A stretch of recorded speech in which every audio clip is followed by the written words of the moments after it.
Sir. Good morning, son. Good morning. Please sit here. Oh, thank you. What's coming?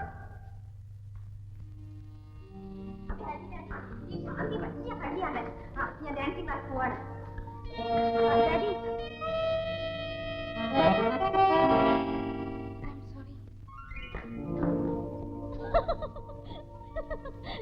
Daddy daddy ഈ ശാന്തി ഉണ്ടല്ലോ പിന്നെ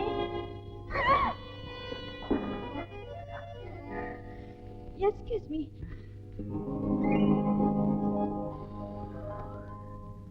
ഇതെന്തൊരു അന്യായമാണ്. ഈ വീട്ടിൽ എല്ലാം പുതുമയായിരിക്കുന്നല്ലോ. ഞാൻ ഇരുന്നോളാം. ദേവി എന്റെ കഴുത്തിന് മാത്രം പിടിക്കരുത്. എന്റെ പൊന്നു മിസ് പഞ്ചിയമ്മേ, നേരത്തെ രണ്ടുപേരും വന്ന് എന്റെ കഴുത്തിൽ പിടിച്ച വേദന ഇതുവരെ മാറിയിട്ടില്ല. നിൽക്കാൻ പാടില്ല. ദേവി എന്റെ അടുത്ത് വരരുത്. ഇരിക്കണം. ഇരുന്നില്ലെങ്കിൽ മുതലാളി ഞങ്ങൾ ഡിസ്മിസ് ചെയ്യും. എന്റെ അടുത്ത് വരരുതെന്നാണ് പറഞ്ഞത്. വന്ന കാര്യം വേറെ. കാപ്പ് കുടിക്കണം.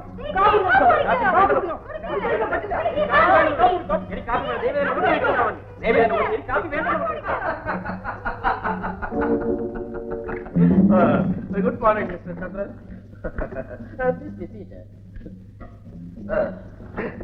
എന്റെ കുട്ടികൾക്ക് പറ്റിയ അബദ്ധം ഞാൻ അറിഞ്ഞു. ക്ഷമിക്കണം. സാരമില്ല. അവരെന്റെ കഴുത്തിൽ പിടിക്കുന്നതിന് മുമ്പ് അങ്ങ് ഇവിടെ എത്തിയല്ലോ. പിന്നെ എന്താ ഇങ്ങോട്ടൊക്കെ? കാര്യം തുറന്നു പറയുന്നത് ക്ഷമിക്കണം, തെറ്റിദ്ധരിക്കരുത്. എനിക്ക് ചില സംശയങ്ങളൊക്കെ തീർക്കാനുണ്ട്. നിങ്ങളെപ്പോലെ രാജ്യസേവനം ചെയ്യുന്ന ഒരു ഉദ്യോഗസ്ഥന് എന്ത് സഹകരണവും നൽകേണ്ടത് ഈ നാട്ടിലെ ഓരോ പൗരന്റെയും കടമയാണ്. താങ്ക്സ്. നമ്മുടെ നാടിന്റെ സുരക്ഷിതത്വം തകർക്കാൻ ചില മറുനാടൻ ഏജന്റന്മാർ ഇവിടെ പ്രവർത്തിക്കുന്നുണ്ട്. മാതൃഭൂമിക്ക് ദ്രോഹം ചെയ്യുന്നവർ മഹാപാപികളാണ്.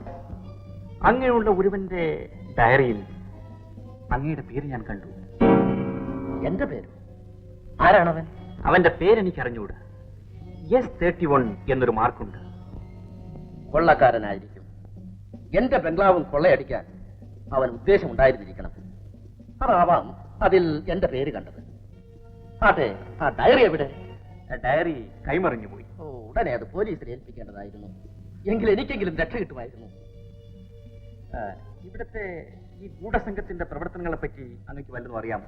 മിസ്റ്റർ ചന്ദ്രൻ, എനിക്കൊന്നും അറിഞ്ഞുകൂടാ. ജീവിതത്തിൽ അധിക കാലവും ഞാൻ പേർഷ്യയിലായിരുന്നു. ധാരാളം പണവും ഉണ്ടായി. ഇനിയുള്ള കാലമെങ്കിലും ജനിച്ച നാട്ടിൽ സുഖമായി സമാധാനമായി ജീവിക്കണമെന്ന ഉദ്ദേശത്തോടു കൂടിയാണ് ഞാൻ ഇവിടെ വന്ന് താമസമാക്കിയത്. അങ്ങക്ക് സ്വാമിജി അറിയാമോ? അദ്ദേഹം ഇന്നത്തെ ലോകത്തിന്റെ ആത്മീയ ചൈതന്യമാണ്. അദ്ദേഹത്തിന് വേണ്ട എല്ലാ സൗകര്യങ്ങളും, സ്ഥലം, ആശ്രമം, സ്വത്തുക്കൾ എല്ലാം നൽകിയത് ഞാനാണ്. അപ്പോ സ്വാമിജി അങ്ങയുടെ ഒരു ബന്ധു കൂടിയാണല്ലേ? അതെ. എനിക്ക് കിട്ടിയ തെളിവുകളെല്ലാം വെച്ചുകൊണ്ട് സത്യാവസ്ഥ അന്വേഷിക്കാമല്ലോ എന്ന് കരുതി ഞാൻ വന്നേ ഉള്ളൂ. മിസ്റ്റർ ചന്ദ്രൻ, നിങ്ങൾ നിങ്ങളുടെ ഡ്യൂട്ടി നടത്തി. എനിക്കതിൽ സന്തോഷമേ ഉള്ളൂ. Now I must introduce my children. Kalen, Male.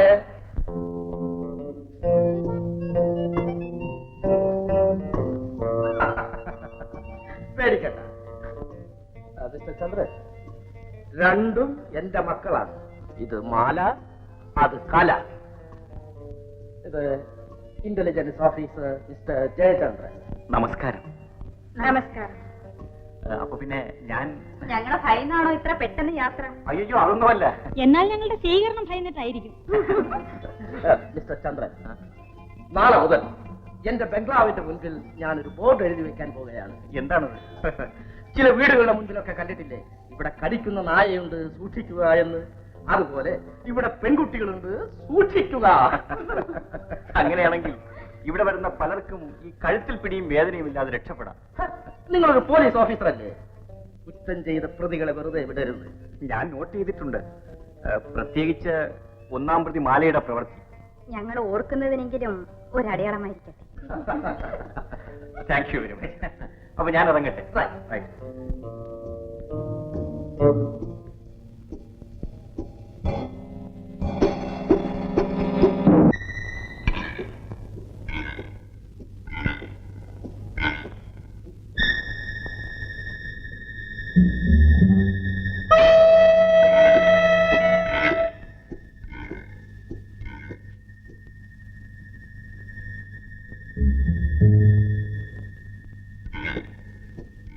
അണ്ണോ അണ്ണാ വെള്ളങ്ങളൊക്കെ അടിച്ചു വന്ന് കിടക്കുകയാണ്. അണ്ണോ അണ്ണാ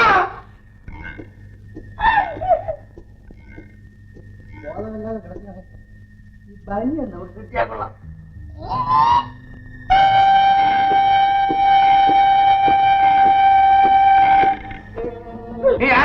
ഞാൻ കുഞ്ഞുണ്ണി അല്ല സാർ തെറ്റിപ്പോയി. ഞാൻ ജസ്റ്റ് 31. ഈ ചത്തവന്റെ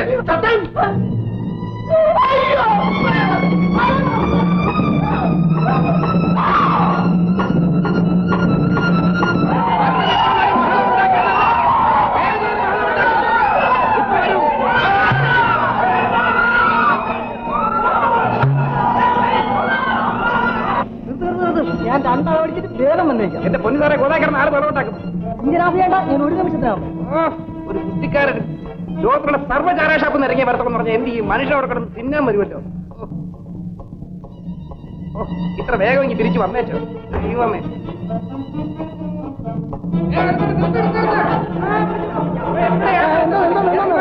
പക്ഷെ നിങ്ങൾ വിചാരിക്കുന്ന ആളല്ല ഞാനെന്ന്. നിങ്ങളെന്നെ ഉപദ്രവിക്കാതിരിക്കണം. ഞാൻ വേറൊരാളാണ്. നിങ്ങൾ ഉപദ്രവിക്കരുത്.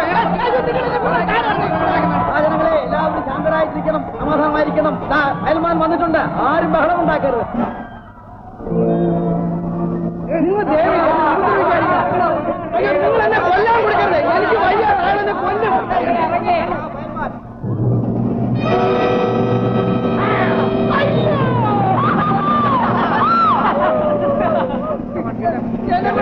അയാളെന്നെ കൊല്ലുമെന്ന് ഞാൻ പോവാണ്. അയ്യോ എന്തോന്ന് കമാണെന്ന് പറഞ്ഞാല് അയാളെ കണ്ടില്ലേ ഒരു സഹ്യപർവ്വം നിൽക്കുന്നത്. എന്റെ കൈ എനിക്ക് വണ്ടിയാണ് പൈസ.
നിൽക്കൂ. ബോക്സിംഗ് വളരെ നന്നായി. എന്താ പേര്? S31. അല്ലല്ല കുഞ്ഞുണ്ണി. ഇതാണോ തൊഴില്? അല്ല, S31 ഉടുപ്പെടുത്തിട്ടുണ്ടാണ് ഈ അക്കടിയൊക്കെ പറ്റിയത്. അയാൾ അറിയാമോ? അമ്മയാണ് അറിഞ്ഞൂടെ. അണ്ണാ എനിക്കൊരു ജോലി മാറ്റി തരുവണ്ണ. എന്ത് ജോലി അറിയാം? ഇതാ കൈ വെച്ച്. നല്ല ഉന്നമുണ്ടോ? ഉണ്ടുണ്ട്. ആ പോകുന്ന പക്ഷിയെ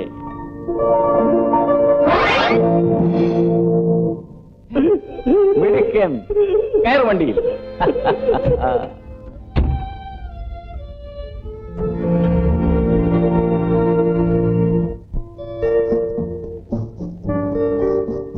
എന്താ അശോകവനത്തിലെ സീതയെ പോലെ? എന്നെ അങ്ങനെ രാവണന്മാരാരും മോഷ്ടിച്ചുകൊണ്ട് വന്നതല്ല. പിന്നെ ആർക്ക് വേണ്ടിയായി തപസ്? അത് രഹസ്യം. ആ രഹസ്യം കണ്ടുപിടിക്കുന്ന തൊഴിലാണ് എന്റെ എന്നറിയാമല്ലോ. എങ്കിൽ സത്യം പറയാം, എന്റെ സഹോദരി അവളുടെ കൂട്ടുകാരനുമായി തമാശ പറയാൻ പോയിരിക്കുകയാണ്. ഏതായാലും നല്ല പരസ്പര ധാരണയുള്ള സഹോദരി. ഇതുപോലെ മാലയ്ക്കും വല്ല? പേടിക്കണ്ട, ഇതുവരെയില്ല. പക്ഷെ മുമ്പ് ഒരാൾ പറഞ്ഞു 1-ാം പ്രതിയെ നോട്ട് ചെയ്തിട്ടുണ്ടെന്ന്. പിന്നെ ഇതുവരെ ആളിനെ കണ്ടിട്ടില്ല. അപ്പോ അന്നത്തെ കഴുത്തിൽ പിടി ഇതുവരെ മറന്നിട്ടില്ലല്ലേ? ജീവിതത്തിൽ ആദ്യമായി ഉണ്ടായ അനുഭവമല്ലേ, എനിക്ക് മറക്കാനൊക്കെ. ഞാനും മറന്നിട്ടില്ല. അപ്പോ ഇതുവഴി വന്ന കള്ളനെ നിങ്ങൾ കണ്ടില്ലല്ലേ? ഇല്ലല്ലോ. അയാൾ എങ്ങോട്ട് പോയി? ഓൾറൈറ്റ്. കൊള്ളാം, നല്ല രംഗം. കള്ളനും പോലീസും കള്ളി. ഓം നമഃ ശിവായ.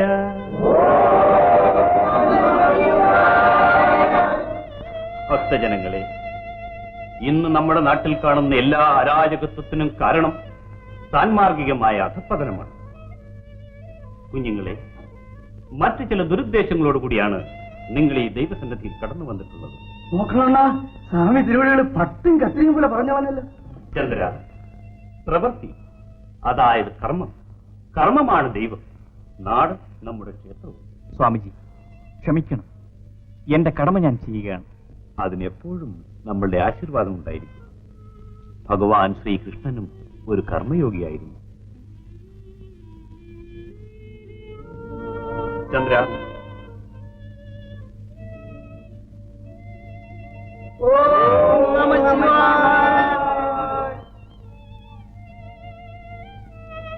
ഇത് കുഞ്ഞുണ്ണിക്കുള്ളതാണ്, എടുത്തുള്ളൂ.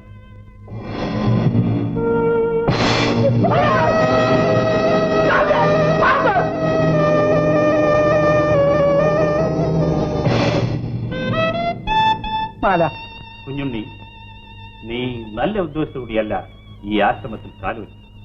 അതുകൊണ്ടാണ് ഈ മാല നിനക്ക് പാമ്പായി തോന്നിയത്. ഇനി പേടിക്കണം, എടുത്തോളൂ. എന്റെ പൊന്നു സ്വാമി, എനിക്ക് മാലയും വേണ്ട പാമ്പും വേണ്ട, അവിടെ നിന്ന് പോകാൻ അനുവദിച്ചാ മതി. ഓം നമഃ ശിവായ. മാലയും ചന്ദ്രനും തമ്മിൽ ശകലം ഇഷ്ടമാണ്. എന്റെ അനിയൻ അങ്ങനെയുള്ള വഴിയിലൊന്നും വീഴത്തില്ല. ചേട്ടനെ പോലൊരു കൂട്ട് അനുജനും വേണ്ടേ? അവന്റെ മനസ്സ് കണ്ടുകൊണ്ട് അവൻ ഓരോ ഉദ്ദേശം വെച്ചുകൊണ്ടുവരുമെന്ന് അഭിനയിച്ചു. അപ്പൊ നിങ്ങളും അതുപോലൊരു ഉദ്ദേശം വെച്ചുകൊണ്ടാണ് എന്നെ സ്നേഹിക്കുന്നത്. നമ്മുടെ സ്നേഹം 22 കാരറ്റ് ഗോൾഡാണ്. അപ്പൊ ചന്ദ്രന്റേത് 14 കാരറ്റാണോ? നിങ്ങളുടെ ചേട്ടനും കലയും ഇതുപോലെ സന്തോഷമായി തിരിച്ചുകൊണ്ടിരിക്കുകയായിരിക്കും. എന്നാ നമുക്കൊരു കാര്യം ചെയ്യാം, രണ്ടുപേർക്കും കുറെ നേരം ഗൗരവമായി നോക്കി നിൽക്കാം. കൊള്ളാം. ചേട്ടനും അനിയനും ഒട്ടും മോശമല്ലല്ലോ. സഹോദരികളും ഒട്ടും മോശമല്ല. ഒന്നാലും സത്യം പുറത്തു പറയില്ല. പിന്നെ ഞങ്ങൾ അങ്ങനെയൊന്നും കള്ളത്തരം കാണിച്ചിട്ടില്ല. ലോകത്തിൽ അറിയപ്പെടുന്ന അംഗീകരിക്കപ്പെട്ട ഒന്നാമത്തെ കുറ്റം പ്രേമം. എന്നാൽ ഞാൻ ഒന്നാം പ്രതി, കുറ്റം സമ്മതിച്ചിരിക്കുന്നു. എന്നാൽ ഞാൻ രണ്ടാം പ്രതി. ഞാൻ ചെയ്യാൻ പോകുന്ന കുറ്റം എന്താണെന്ന് അറിയണ്ടേ?